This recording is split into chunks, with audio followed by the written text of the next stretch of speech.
presidente. Señor Chava Corosi, presidente del 77º periodo de sesiones de la Asamblea General, señor Antonio Guterres, secretario general de las Naciones Unidas, damas y caballeros, jefes de Estado y de Gobierno y jefes de delegaciones, señoras y señores.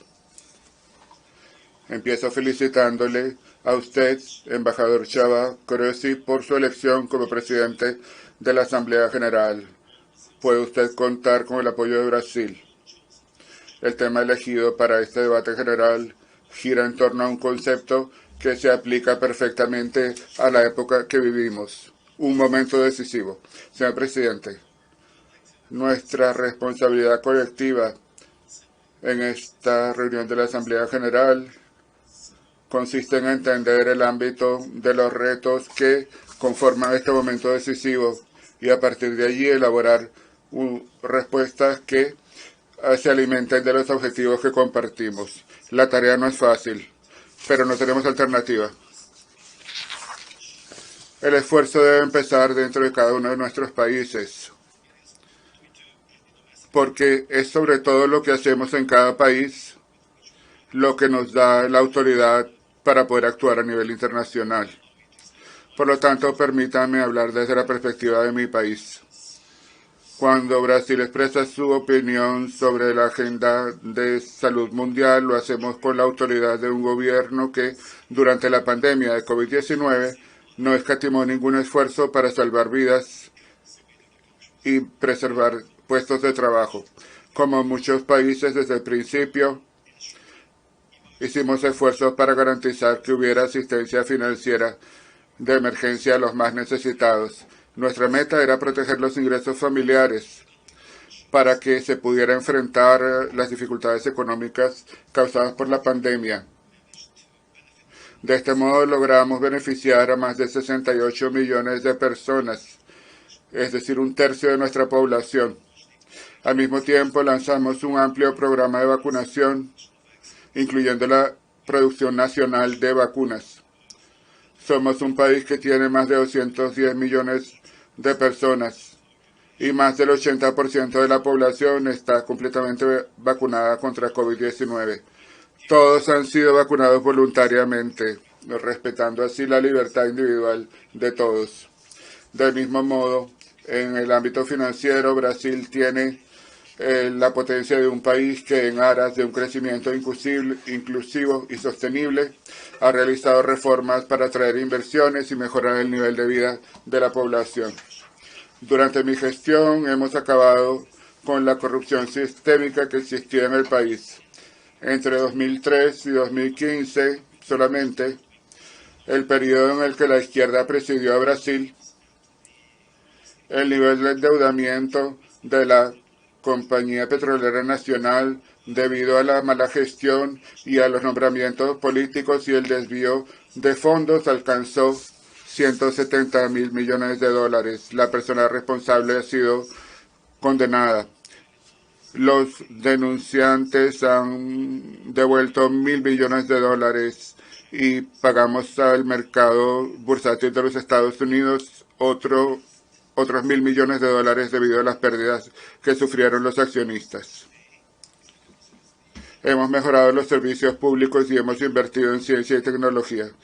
Hoy en día Brasil es el 7º país más digitalmente avanzado del mundo. 135 millones de personas tienen acceso a 4.900 servicios de mi gobierno. Brasil ha sido pionero en el uso de la tecnología de quinta generación en Latinoamérica. Tenemos una agenda de privatización con un hincapié en la infraestructura. Hemos terminado el proyecto de transposición del río San Francisco, llevando agua al noreste de Brasil. Hemos adoptado nuevas normas, por ejemplo, saneamiento básico con ferrocarriles y gas natural. Además, hemos mejorado el entorno comercial con la Ley de Libertad Económica y la Ley de Creación de Empresas. De ese modo, hemos creado oportunidad para que los jóvenes creen empresas y tengan empleos de calidad. La corona de esta modernización de la economía de Brasil es que hemos avanzado para ingresar como miembro de pleno derecho en la Organización de Cooperación y Desarrollo Económico, la OCDE. A pesar de la presión internacional, Brasil llega al final de 2002 con una economía en plena recuperación. Tenemos un alto nivel de empleo y bajas tasas de inflación.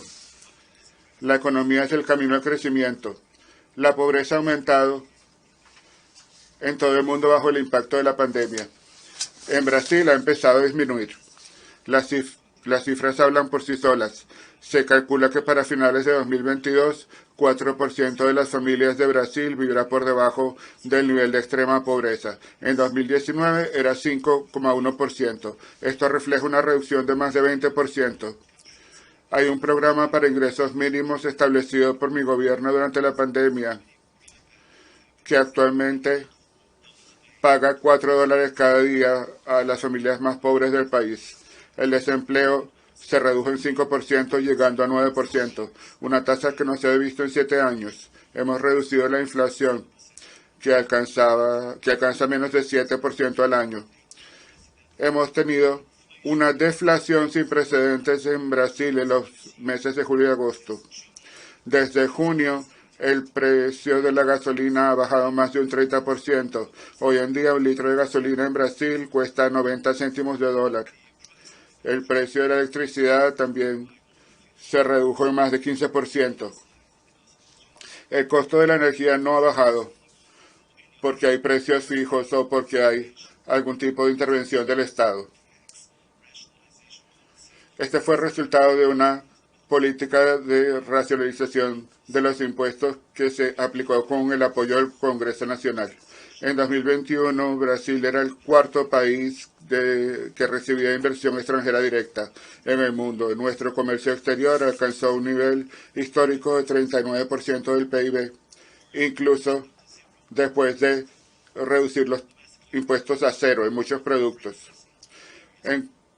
A nivel nacional tenemos niveles récord en 3 áreas: la percepción de impuestos, los ingresos de las compañías propiedad del Estado y el cociente deuda-PIB. En 2021 tuvimos un superávit en las cuentas nacionales. El PIB de Brasil aumentó 1,2% del segundo trimestre. Se espera que para 2022 crezca un 3%. Tenemos la tranquilidad de los que van por el buen camino, el camino a una prosperidad compartida por todos los brasileños y compartida con nuestros vecinos y otros socios alrededor del mundo. Por ejemplo, en la producción de alimentos. Hace 4 décadas Brasil importaba alimentos. Hoy en día somos uno de los mayores exportadores. Esto solo ha sido posible gracias a enormes inversiones en ciencia y en innovación para aumentar la productividad y la sostenibilidad. Quiero rendir tributo a la señora Alison Paulinelli, candidata brasileña al Premio Nobel de la Paz, por su papel para ampliar la frontera agrícola de Brasil con el uso de nuevas tecnologías. Este año Brasil ha empezado la cosecha de grano más grande de la historia. Se espera que será de por lo menos 270 millones de toneladas. En algunos años, Brasil hará una transición de importador a exportador de trigo. Para el periodo 2022-2023 se espera que la producción total será de más de 300 millones de toneladas. Como dijo el director general de la Organización Mundial del Comercio en una visita reciente a Brasil, si no fuera por la agricultura brasileña, el planeta pasaría hambre porque alimentamos a más de 1.000 millones de personas en el mundo. Nuestra agricultura es un motivo de orgullo. Deseo recordar que en el ámbito del desarrollo sostenible, los logros de Brasil son una fuente de credibilidad de la acción internacional de nuestro país. En cuanto al medio ambiente y al desarrollo sostenible, Brasil es parte de la solución y es un ejemplo para el mundo. 2/3 del territorio de Brasil siguen intactos, cubiertos por vegetación, exactamente como lo estaban cuando Brasil fue descubierto en el año 1500. En el Amazonas de Brasil, un área del tamaño de Europa occidental, más del 80% de los bosques no han sido tocados. contrariamente a lo que mencionan los medios nacionales e internacionales de información. Cuando cuidamos el medio ambiente, no nos olvidamos de la gente. La región del Amazonas es el hogar de más de 20 millones de habitantes, incluyendo pueblos indígenas y otros que viven a la orilla de los ríos, cuya vida depende del uso económico de los bosques. Hemos llevado la Internet a más de 11.000 escuelas rurales y a más de 500 comunidades indígenas. Brasil empezó su transición energética hace casi 50 años para responder a la crisis del petróleo de aquel momento. Hoy en día tenemos una industria de biocombustible moderna y sostenible. Esto contribuye positivamente a la mezcla energética más limpia de los G20. Un 84% de nuestra matriz de electricidad es renovable. Es una meta que muchos países desarrollados solo esperan alcanzar después de 2040 o de 2050. El año pasado se anunció que las Naciones Unidas anunciaron que Brasil era un campeón mundial en transición energética. Podemos ser exportadores mundiales de energía limpia. Tenemos un superávit que puede llegar a más de 100 gigavatios entre la biomasa, la energía solar y la energía eólica, además de la oportunidad no explorada de granjas eólicas de 700 gigavatios en el mar, con uno de los costos de producción más bajos del mundo. Esto producirá hidrógeno verde que podremos exportar. Fornecedores de productos. Parte de esta energía limpia al 100% nos permite tener la posibilidad de convertirnos en proveedores de productos industriales altamente competitivos, sobre todo en el nordeste de Brasil, con unas de las huellas de carbono más pequeñas del mundo. El programa de desarrollo sostenible se ve afectado de muchas formas por las amenazas a la paz y seguridad internacionales. Construimos las Naciones Unidas de las ruinas de la Segunda Guerra Mundial en el siglo pasado, y lo que nos motivó fue la determinación de evitar la repetición de un ciclo de destrucción que marcó la primera mitad del siglo XX. Echando la vista atrás, en cierta medida lo hemos conseguido, pero hoy el conflicto en Ucrania nos sirve de alerta. Se requiere una reforma de las Naciones Unidas para encontrar la paz mundial. En el caso concreto del Consejo de Seguridad, después de 25 años de debates, está claro que tenemos que buscar soluciones innovadoras. Brasil aborda el tema basándose en la experiencia que se remonta a los inicios mismos de las Naciones Unidas. Esta es la 11ª vez que ocupamos un puesto no permanente en el Consejo.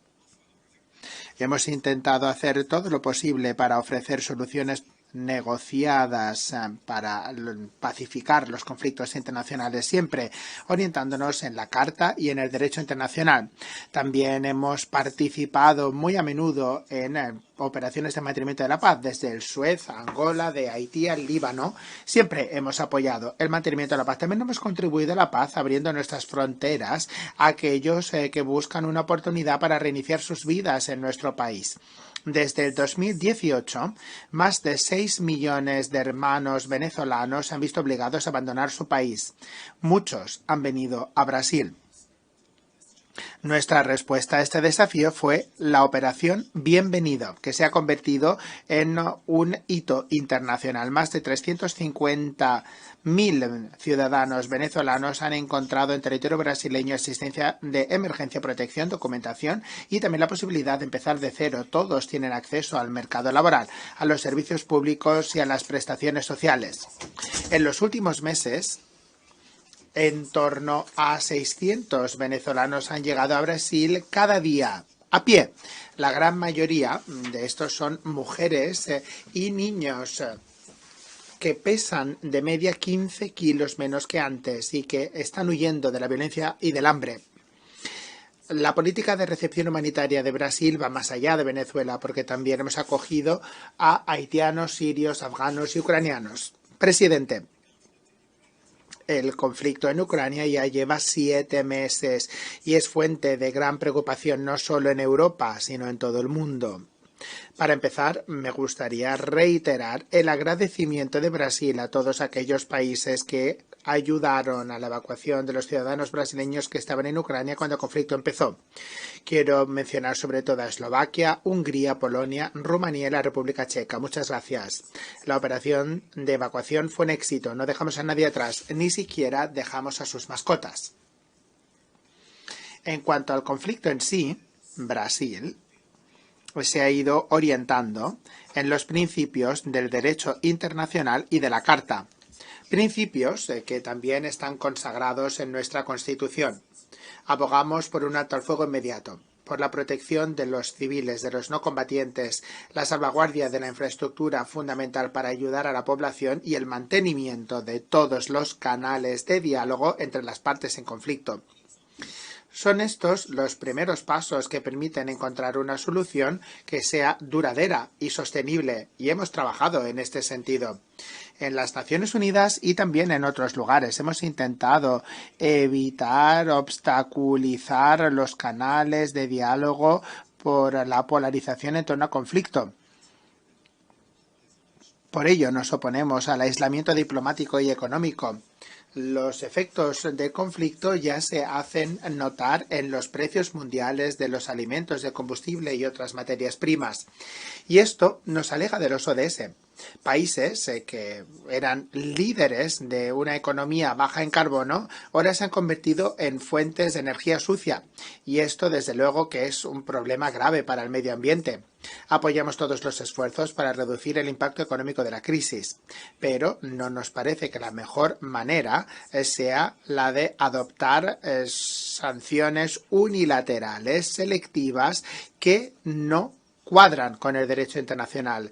Estas medidas han afectado negativamente a la recuperación económica y amenazado los derechos humanos de la población vulnerable, incluyendo también en países europeos. La solución al conflicto en Ucrania solamente se podrá conseguir a través de la negociación y el diálogo. Me gustaría hacer un llamamiento a las partes y también a toda la comunidad internacional. No desaprovechemos cualquier oportunidad para acabar con el conflicto y lograr la paz. La estabilidad, la seguridad y la prosperidad de la humanidad están en riesgo si el conflicto continúa. Presidente, desde siempre he apoyado sin ambages la libertad de expresión. Bajo mi administración, además, Brasil ha hecho esfuerzos para traer la libertad de religión al centro del programa internacional de los derechos humanos. Es fundamental que todos tengan el derecho de rezar y de practicar su orientación religiosa sin discriminación. Me gustaría informar aquí de que Brasil está preparado para acoger a los curas y a las monjas católicas que habían sufrido persecución cruel por el régimen dictatorial en Nicaragua. Brasil repudia cualquier persecución religiosa allá donde se produzca en el mundo. Otros valores fundamentales para la sociedad brasileña con consecuencias para la agenda de derechos humanos son el defensa de la familia, el derecho a la vida desde la concepción, el derecho a la legítima defensa y también la negación de la ideología de género. Me gustaría también insistir en la prioridad que otorgamos a la protección de los derechos de la mujer. Nos esforzamos por aprobar 70 normas jurídicas sobre el tema desde el principio de administración en 2019 y así demostramos este compromiso. Combatimos la violencia contra las mujeres con mucho rigor y forma parte de nuestra prioridad de garantizar la seguridad para todos los brasileños. Los resultados se hacen notar en las cifras. Una caída del 7,7% del número de feminicidios y también una reducción de homicidios generales. En 2017 había 30 muertes por 100.000 habitantes, ahora son 19. La violencia en las zonas rurales también ha caído de manera considerable al mismo tiempo cuando se ha incrementado también la propiedad de la tierra por los más necesitados. En mi administración hemos entregado 400.000 títulos de propiedad, 80% a mujeres. Trabajamos en Brasil para que tengamos mujeres independientes, fuertes, para que puedan trabajar donde quieran. La primera dama, Michelle Bolsonaro, ha insuflado un nuevo significado al trabajo de voluntariado desde 2019 con una atención especial a las personas con discapacidad y enfermedades raras. Señor presidente, secretario general, jefes de Estado de Gobierno, señoras y señores. El día 7 de septiembre, Brasil celebró 200 años de independencia. Millones de brasileños salieron a las calles siguiendo el llamamiento de su gobierno, llevando los colores de su bandera, de nuestra bandera. Fue la celebración más importante. Es un pueblo que cree en Dios, en la patria, en la familia y en la libertad. Muchísimas gracias.